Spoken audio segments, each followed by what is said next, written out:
আজি মই বনাবলৈ লোৱা ৰেচিপিটোৰ কাৰণে লাগিব অলপমান পনীৰ, অলপমান পিঁয়াজ আৰু কাজু। অৱশ্যে পিঁয়াজখিনি মই কাটিয়ে ল'লোঁ বাৰু, আৰু বিলাহী। প্ৰথমতে মই কেৰাহীখনত অলপমান বাটাৰ দি লৈছোঁ।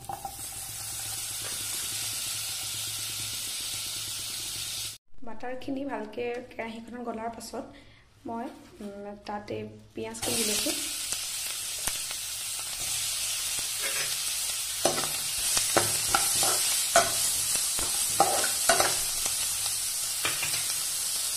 আৰু লগতে মই বিলাহীখিনি দিলোঁ।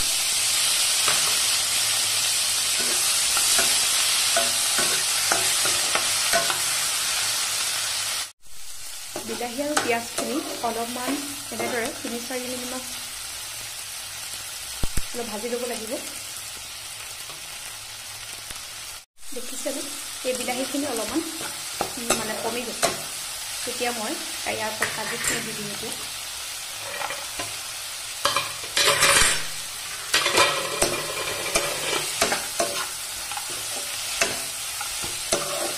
এনেদৰে আকৌ 5 মিনিটমান ভাজিব লাগিব। দেখিছেনে, ইয়াত কাজু, বিলাহী আৰু পিঁয়াজ গোটেইখিনি ভালদৰে কমি গৈছে।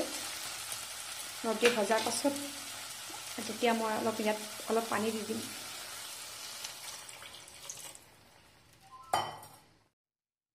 পানী দিয়াৰ পাছত অকণমান লৰাই পেলাই ঢাকনিখনে মই ঢাকি দিম। খালি মনত ৰাখিব, গেছটো বৰ বেছি হাই ফ্লেমত নিদিব।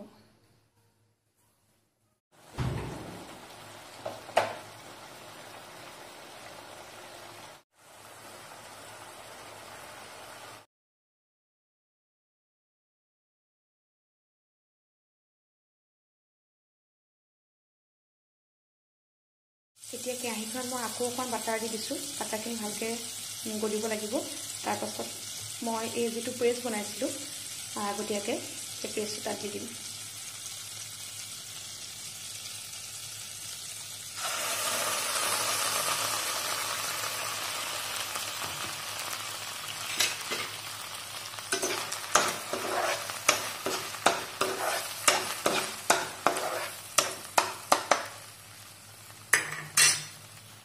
দেখিছেনে, এই পেষ্টটো এতিয়া মই ইয়াৰ ওপৰত পনীৰখিনি দি দিম।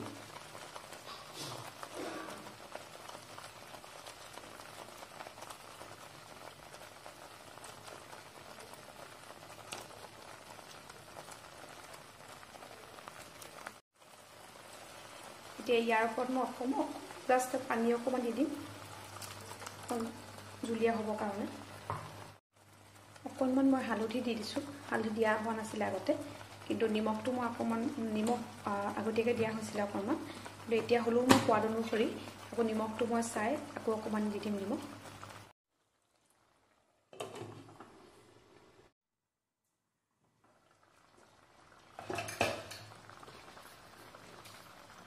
মই অকণমান চেনি দি দিছোঁ, আপোনালোকে নিদিবও পাৰে, এইটো অপশ্যনেল হয়। এয়া দেখিছেনে, মোৰ ৰেচিপিটো হ'বলৈ আৰু বেছি সময় নাই।